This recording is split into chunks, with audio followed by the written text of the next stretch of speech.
दादाजी कहानी सुनाइए ना। हाँ दादाजी, वही जादुई गांव वाली कहानी जहाँ सब कुछ सोने का था। क्या ऐसा गांव सच में है दादाजी? नहीं बेटा, ये तो बस एक कहानी है, मैंने किसी किताब में पढ़ी। दादाजी सुनाइए ना, मुझे वही कहानी सुननी है फिर से।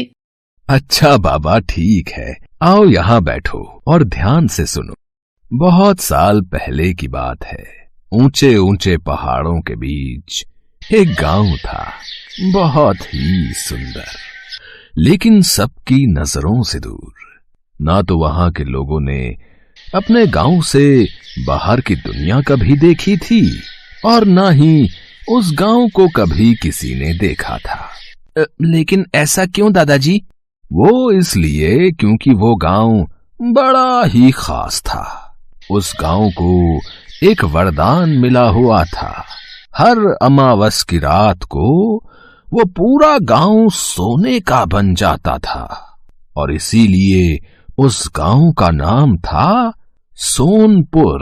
अच्छा, और फिर सुबह क्या होता था दादाजी? सुबह वापस से सब कुछ पहले जैसा हो जाता था, लेकिन अगर उस गांव की कोई भी सुनहरी चीज गांव की सीमा से उसी अमावस की रात को बाहर आ जाए तो वो हमेशा के लिए सोने की ही रहती थी। देखा राजू, मैंने कहा था ना ये वाली कहानी बड़ी इंटरेस्टिंग है। दीदी चुप हो जाओ, दादाजी को कहानी सुनाने दो ना। उस गांव के बड़े बूढ़ों ने इसीलिए वहां किसी के भी आने जाने पर प्रतिबंध लगाया हुआ था, क्योंकि वो जानते थे कि अगर बाहर की दुनिया को वहां के बारे में पता चल गया तो वो गांव बर्बाद हो जाएगा। वहां सब लोग सोना हथियाने के लिए पहुंच जाएंगे।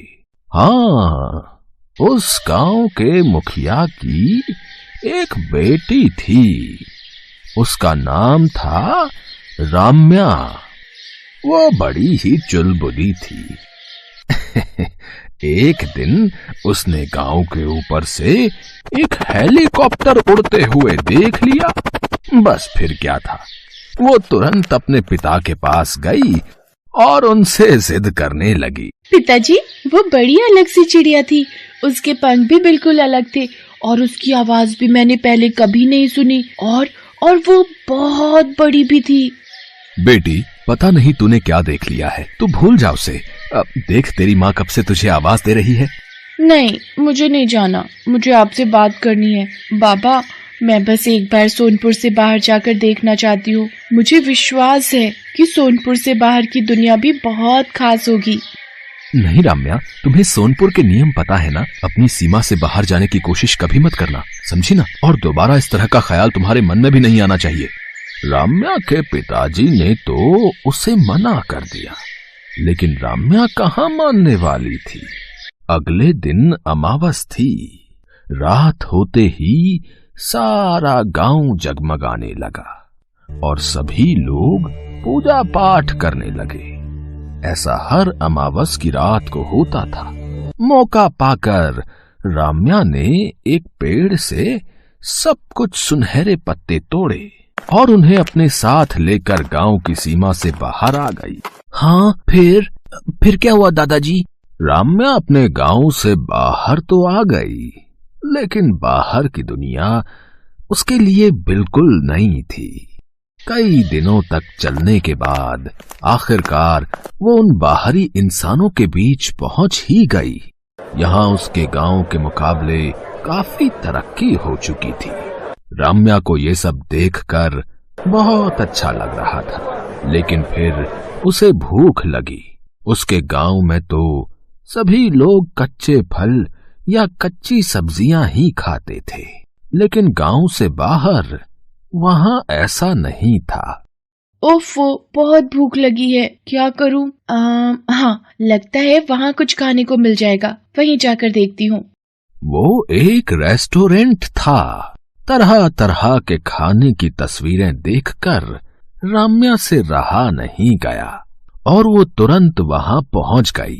सुनिए, मुझे बहुत भूख लगी है। अब वहाँ जो तस्वीर में है, अब मुझे वही खाना है। वो सब तो ठीक है, पर पैसे हैं तुम्हारे पास? यहाँ कुछ भी मुफ्त में नहीं मिलता। पैसे? वो क्या होते हैं? वैसा तो कुछ नहीं है मेरे पास, लेकिन ये है। लेकिन ये इससे आपका काम चलेगा क्या? राम्या अपने पास से एक सुनहरा पत्ता निकालकर रेस्टोरेंट के मालिक को दे देती है, जिसे देखकर वो चौंक जाता है। अरे, ये तो सोने का लगता है। बच्ची, ये तुम्हें कहाँ से मिला? मेरे गांव का है। ये बताओ, ये आपके कुछ काम का है क्या? आप मुझे इसके बदले वो खाने को दे सकते हो क्या? हाँ, क्यों नहीं, लेकिन पहले ये बताओ, तुम्हारे पास ऐसे और भी हैं क्या? उस रेस्टोरेंट के मालिक की बातों में लालच साफ नजर आ रहा था, जिसे राम्या ने पहले कभी महसूस नहीं किया था। उसने अपनी मासूमियत में अपने सारे सुनहरे पत्ते उस रेस्टोरेंट के मालिक को दे दी। ये तो बहुत बुरा हुआ दादाजी। फिर क्या उसे खाना मिला या बेचारी को भूखा ही रहना पड़ा? उस वक्त तो खाना उसे मिल गया, लेकिन वो पहली और आखिरी बार ही था, क्योंकि अब राम्या के पास एक भी सोने का पत्ता नहीं था। वो जहां भी जाती लोग उसे डांट कर भगा देते। इससे वो बहुत उदास हो गई।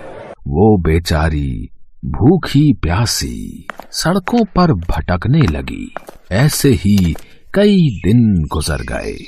फिर एक दिन, अरे ये तो वही चिड़िया है जिसे मैंने उस दिन आसमान में देखा था। राम्या ने एक हेलीकॉप्टर देखा था, और ये वही हेलीकॉप्टर था जो उस दिन उसके गांव के ऊपर से गुजरा था। राम्या किसी भी तरह अपने गांव सोनपुर वापस जाना चाहती थी, और उस हेलीकॉप्टर के रूप में उसे एक उम्मीद मिली।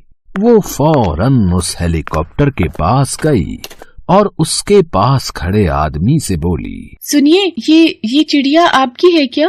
क्या कहा? चिड़िया? बच्ची, ये तो हेलीकॉप्टर है, कोई चिड़िया नहीं। और मैं इस हेलीकॉप्टर का पायलट हूँ, और मेरा नाम अभिजीत है। अभिजीत? दादाजी, ये नाम तो कुछ सुना सुना सा लगता है। अरे बेवकूफ, ये तो अपने दादाजी का नाम है। वाह दादाजी, आपने तो अपना नाम ही कहानी में लगा दिया।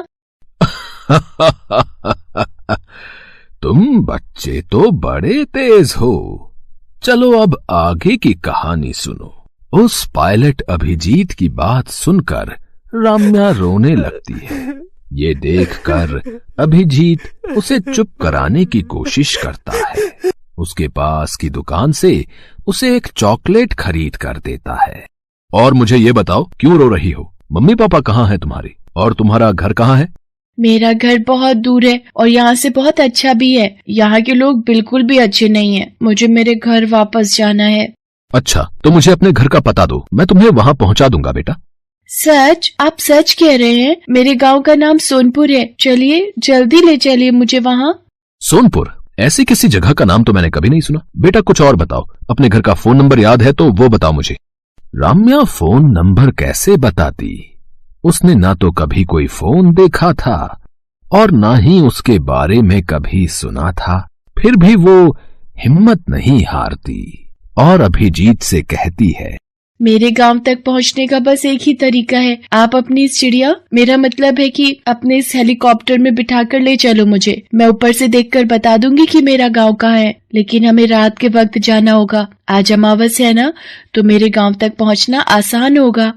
राम्या की बात अभिजीत को बिल्कुल समझ नहीं आई, लेकिन फिर भी उसने राम्या का मन रखने के लिए उसकी बात मान ली। वो दोनों हेलीकॉप्टर में बैठकर उड़ गए। वो काफी देर तक आसमान में उड़ते रहे। फिर अचानक, वो वहाँ पर, वो रोशनी देखिए, वही मेरा गांव है, वही मेरा सोनपुर है। चलिए, जल्दी चलिए, हमें वहीं पर जाना है। सोनपुर अमावस की रात में जगमगा रहा था, क्योंकि वहाँ सब कुछ सोने का बन गया था। ये देखकर राम्या तो बहुत खुश थी, लेकिन अभिजीत, उसे तो कुछ समझ ही नहीं आ रहा था। उसने राम्या के कहने पर अपने हेलीकॉप्टर को सोनपुर में लैंड करने की कोशिश की, लेकिन उससे पहले ही वहां गांव के लोग आ गए, और वो भी अपने हथियारों के साथ। वो लोग हेलीकॉप्टर पर हमला करने ही वाले थे कि तभी राम्या ने बाहर आकर कहा, नहीं पिताजी, रुक जाइए, ये मैं हूँ, राम्या। राम्या को देखकर सभी लोग रुक गए। राम्या फौरन जाकर अपने पिता के गले लग गई और रोते हुए बोली। राम्या ने अभिजीत के बारे में अपने गांव वालों को सब कुछ बताया, जिसे सुनकर सबने अभिजीत को धन्यवाद कहा, उसकी खूब आओ भगत की, साथ ही उसके हर सवाल का जवाब भी उसे दिया। वाह, आपका गांव वाकई बहुत खास है और इस खासियत का सबसे छिपा रहना ही अच्छा है। मुझे यहाँ आकर बहुत अच्छा लगा। अब मैं चलता हूँ। रुकिए, आपने हमारी राम्या को सही सलामत यहाँ पहुंचाकर हम पर बहुत बड़ा एहसान किया है। इसके बदले हम आपको कुछ देना चाहते हैं। इतना कहकर राम्या के पिताजी पास के पीपल के पेड़ से एक बड़ा सा पत्ता तोड़कर अभिजीत को दे देते हैं। अभिजीत उसे लेकर वापस आ जाता है और उस पत्ते को सोनपुर की याद समझकर हमेशा अपने पास संभाल कर रखता है। वाह दादाजी, सच में बहुत ही अच्छी कहानी थी, मजा आ गया। दीदी चलो अब बाहर जाकर खेलते हैं। हाँ हाँ, चलते हैं। बाय दादाजी।